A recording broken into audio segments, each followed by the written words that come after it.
తేడా అయింది సమర్పిక. అప్పుడున్న చెయ్యికి ఇప్పటికి తేడా అయింది, కనపడుతుంది అప్పుడే.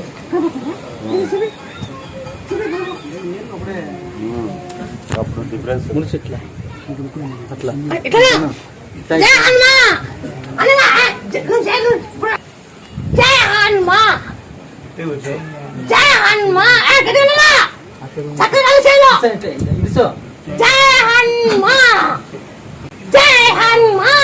గట్టిగానే వదులు.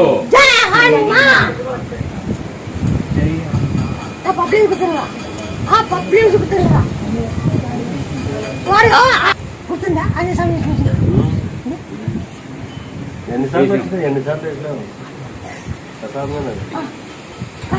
అందుకే